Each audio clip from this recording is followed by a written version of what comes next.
Shalom, Bapak Ibu Saudara yang dikasihi oleh Tuhan kita Yesus Kristus, Jemaat GKSI Antioquia Jakarta yang berbahagia.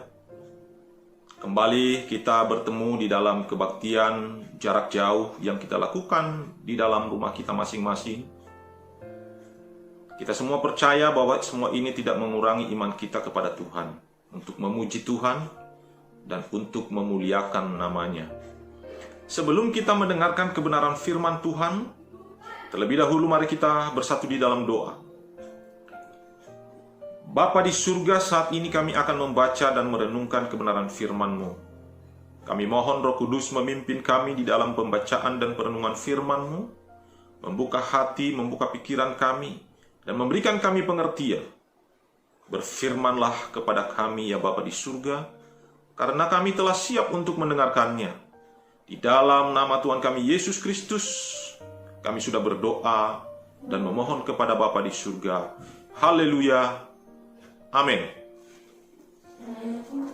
Jemaat yang dikasihi oleh Tuhan kita Yesus Kristus, firman Tuhan yang telah saya persiapkan di dalam kebaktian minggu ini adalah terambil di dalam kitab Habakuk pasal 3 ayat 17 dan 18. Habakuk pasal 3 ayat 17 dan 18. Begini bunyi firman Tuhan.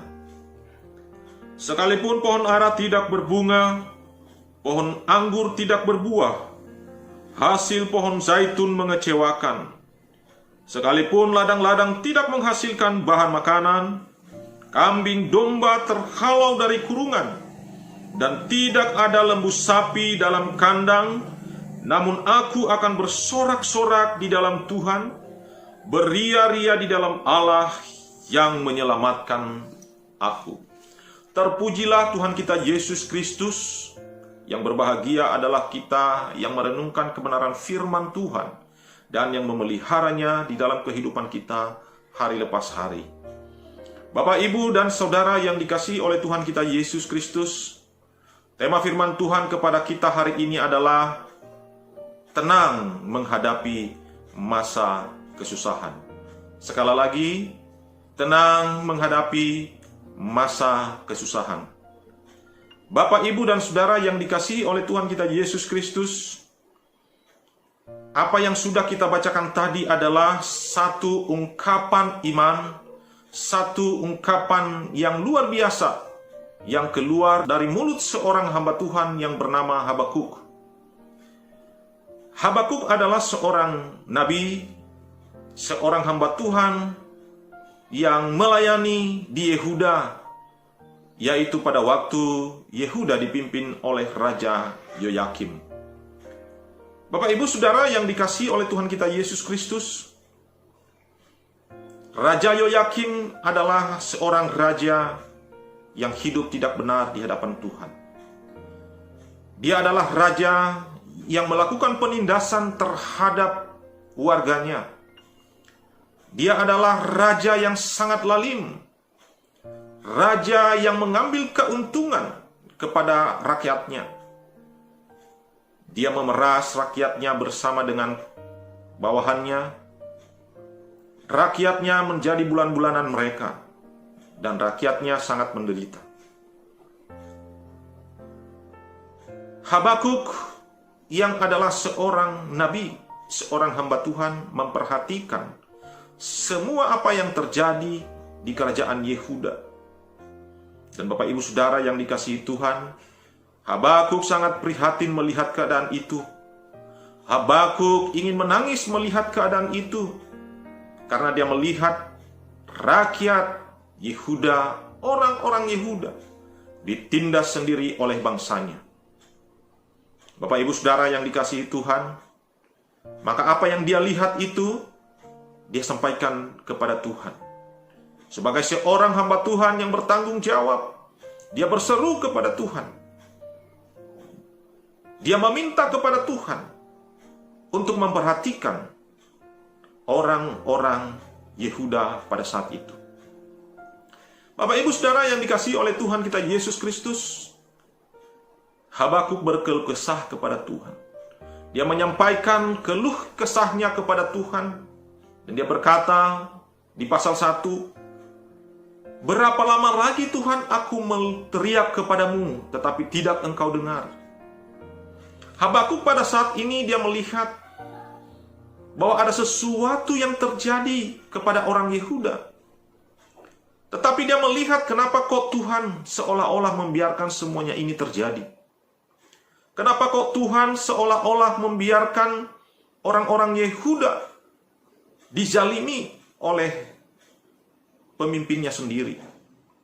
Bapak, Ibu, dan Saudara yang dikasihi oleh Tuhan kita Yesus Kristus, dia terus berteriak kepada Tuhan.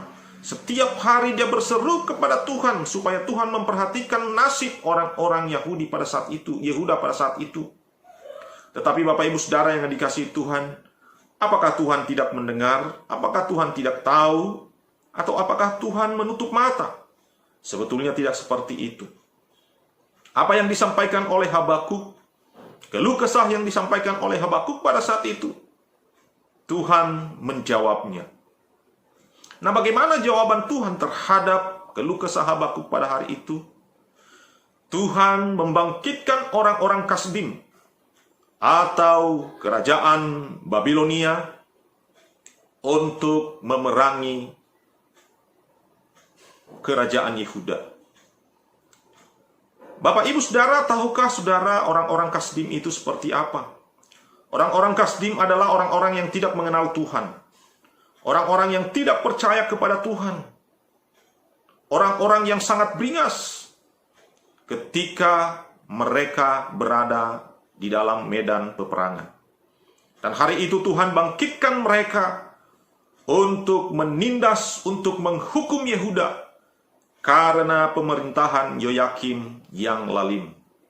Nah, Bapak, Ibu, Saudara yang dikasihi oleh Tuhan kita Yesus Kristus, hari itu juga Yehuda ditaklukkan oleh orang-orang Kasdim, ditaklukkan oleh Babilonia, dan Raja Yoyakim menjadi tawanan perang. Nah, Bapak, Ibu, Saudara yang dikasihi oleh Tuhan kita Yesus Kristus, apa yang terjadi? Apa yang diserukan oleh Habakuk kepada Tuhan dan Tuhan jawab? Ternyata jawaban daripada Tuhan tidak sesuai dengan pemikiran Habakuk. Habakuk tidak masuk akal. Habakuk tidak masuk logikanya apa yang disampaikan, apa yang dilakukan oleh Tuhan. Dan dia protes lagi di dalam ayatnya yang ke-12, khusus di pasal 1. Dia berkata kepada Tuhan, Tuhan, mengapa ini terjadi? Mengapa bangsa Kasdim ini, orang-orang Kasdim ini yang engkau utus untuk menindas, untuk menghukum orang-orang Yehuda atau kerajaan Yehuda? Bapak, Ibu, Saudara yang dikasihi Tuhan, tahukah Saudara yang ada di dalam pikiran Habakuk? Habakuk berpikir, mungkin yang akan menjalankan penghukuman bagi orang-orang Yehuda hari itu adalah orang-orang yang lebih benar hidupnya daripada orang-orang Yehuda. Orang-orang yang lebih suci hidupnya daripada orang-orang Yehuda. Orang-orang yang lebih kudus hidupnya daripada orang-orang Yehuda. Tetapi sangat berbanding terbalik dengan apa yang ada di dalam pemikiran Habakuk.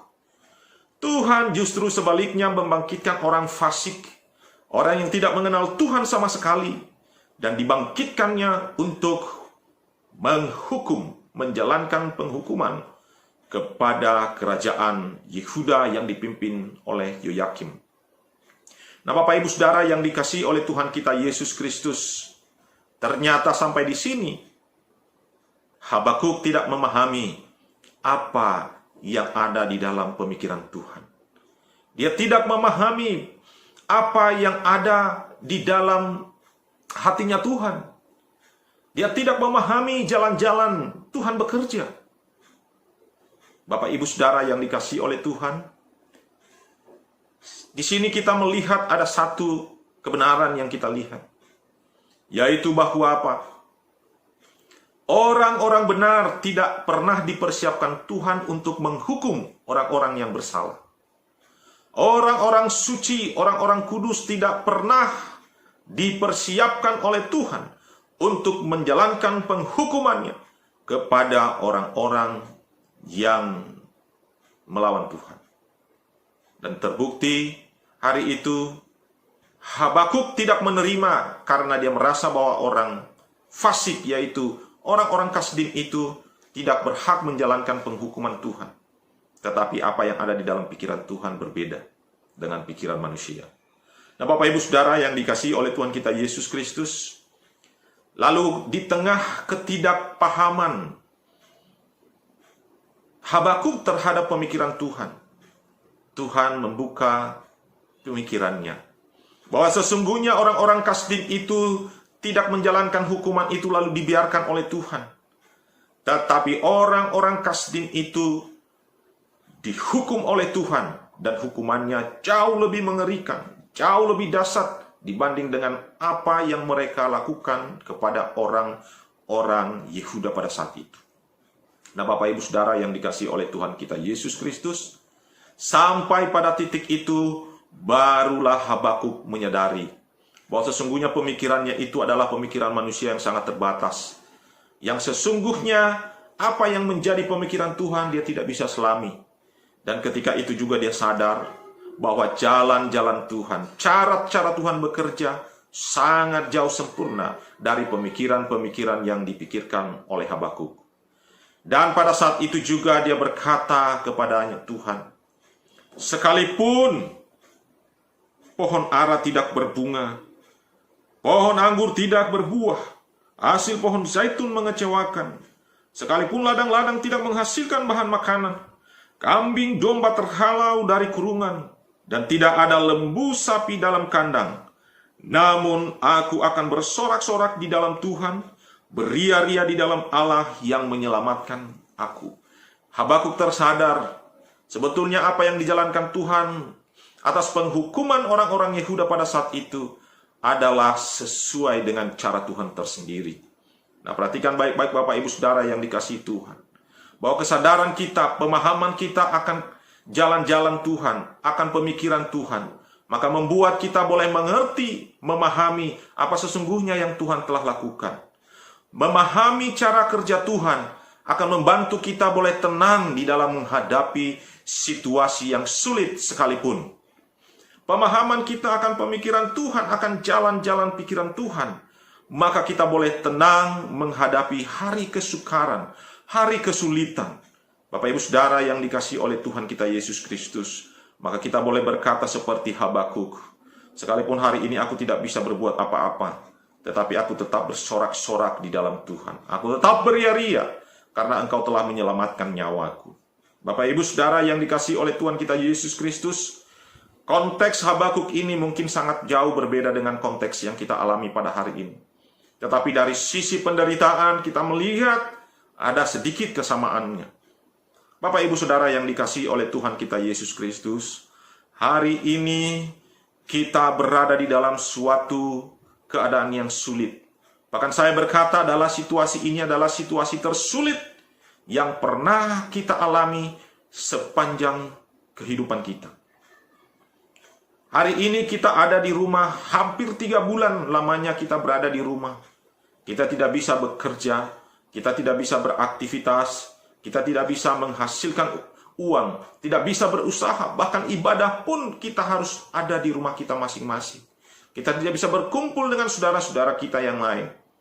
Ini adalah satu kesulitan, satu situasi yang sangat sulit bagi kita. Dan tahu adalah dampak dari semuanya ini. Mungkin hari ini banyak orang yang sudah mulai resah. Hari ini banyak orang yang sudah mulai gelisah. Hari ini banyak orang yang sudah mulai mengeluh dengan keadaan ini. Mereka mulai menghadapi kesulitan. Mereka mulai menghadapi kekurangan bahan makanan. Tapi Bapak Ibu Saudara yang dikasihi oleh Tuhan kita Yesus Kristus, hari ini Jemaat GKSI Antioquia harus bersyukur kepada Tuhan. Karena sampai hari ini tidak ada satupun dari Jemaat GKSI Antioquia yang terpapar virus corona. Haleluya, puji Tuhan. Dan kita tetap bersyukur kepada Tuhan. Kita tetap berdoa supaya terus semua Jemaat GKSI Antioquia berada di dalam pemeliharaan Tuhan. Tidak ada satupun dari Jemaat Antioquia terdampak terkena virus COVID-19 ini. Bapak Ibu yang dikasihi oleh Tuhan kita Yesus Kristus, Kita juga masih bersyukur kepada Tuhan, karena sampai hari ini pun kita masih tetap hidup. Kita bersyukur kalau Tuhan telah menitipkan ada sedikit harta, ada sedikit simpanan bagi kita, untuk kita pergunakan di masa pandemi ini. Jangan lupa berpikir bahwa mungkin tadinya kita menyimpan sesuatu untuk hal-hal yang mungkin harus kita beli atau kita belanjakan. Tetapi di masa pandemi ini, kita harus dengan terpaksa mengeluarkannya atau menariknya dari buku tabungan kita, untuk kita menyambung hidup kita atau untuk kita pergunakan yang menjadi kebutuhan kita di masa pandemi ini. Bapak Ibu Saudara, saudara mesti harus bersyukur. Dan bukan hanya itu juga, pandemi ini juga banyak hal memberikan pelajaran bagi kita. Banyak hal mengajari kita, terutama kehidupan sosial kita yang perlu kita perbaiki. Mungkin selama ini ada saudara-saudara atau kita hidup di dalam keegoisan kita. Kita hidup hanya untuk memikirkan keuntungan kita sendiri. Kita hidup hanya memikirkan hidup kita sendiri. Tapi di masa pandemi ini Tuhan mengajarkan kita supaya kita hidup saling berbagi, hidup saling memperhatikan, hidup saling mengisi satu dengan yang lain. Jangan biarkan tetanggamu kelaparan. Jangan biarkan saudaramu kelaparan, kekurangan, dan engkau menikmati hidup sendiri. Saatnya, saudara-saudara yang dikasihi oleh Tuhan, kita berbagi. Saatnya kita melihat tetangga kita untuk berbagi, karena Tuhan telah memberkati kita di masa-masa sebelumnya. Bapak Ibu Saudara yang dikasihi oleh Tuhan kita Yesus Kristus, maka saya katakan kepada Bapak Ibu Saudara melalui firman Tuhan ini, mungkin kita juga ada yang bertanya-tanya, Tuhan, sampai kapan pandemi ini akan selesai? Sampai kapan wabah ini akan selesai? Lalu mengapa Tuhan izinkan ini dan Tuhan izinkan itu? Bapak Ibu Saudara yang dikasihi oleh Tuhan kita Yesus Kristus, pemikiran kita yang benar terhadap Tuhan, maka membuat kita boleh tenang menghadapi pandemi ini. Pemikiran kita yang benar di hadapan Tuhan, cara pandang kita yang benar terhadap jalan-jalan Tuhan, maka membuat engkau bisa hidup tenang untuk menghadapi wabah kesengsaraan ini. Oleh sebab itu, Bapak Ibu Saudara yang dikasihi Tuhan, saya mengajak kita untuk selalu berpikir positif. Saya mengajak kita untuk senantiasa melihat Tuhan bekerja bukan dari kacamata kita, tetapi kita melihat Tuhan bekerja dari kacamata Tuhan. Dan saya percaya Tuhan akan bekerja, berkarya melalukan COVID-19 ini. Tuhan akan memberikan hikmat kepada para dokter, hikmat kepada para perawat, hikmat kepada para pemimpin bangsa ini dan para pemimpin di negara-negara manapun untuk menangani virus corona. Sehingga pada waktunya COVID-19 ini akan berlalu dari negara ini, dari bangsa ini, dari dunia ini. Dan kita hidup seperti sedia kala. Kita hidup normal seperti sedia kala. Oleh sebab itu, mari kita percayakan kepada Tuhan. Mari kita tetap memiliki pemikiran yang baik terhadap Tuhan. Mari kita tetap memiliki pemikiran yang benar terhadap Tuhan, supaya di masa pandemi ini pun kita tetap tenang. Kita tetap berada di bawah perlindungan tangan Tuhan yang kuat. Terpujilah nama Tuhan. Semoga firman Tuhan ini bisa menolong kita dan memberikan kita pengertian yang benar bagaimana kita menghadapi dan menjalani kehidupan ini. Semoga firman Tuhan tetap menguatkan kita. Mari kita bersatu di dalam doa. Bapa di surga, terima kasih kami telah mendengarkan kebenaran firman Tuhan. Kami percaya firman-Mu memberkati kehidupan kami dan menguatkan kami di masa pandemi ini. Terima kasih Bapa di surga. Di dalam nama Tuhan kami Yesus Kristus kami berdoa dan bersyukur kepada-Mu Bapa di surga. Haleluya. Amin. Selamat hari Minggu. Tuhan Yesus memberkati. Shalom.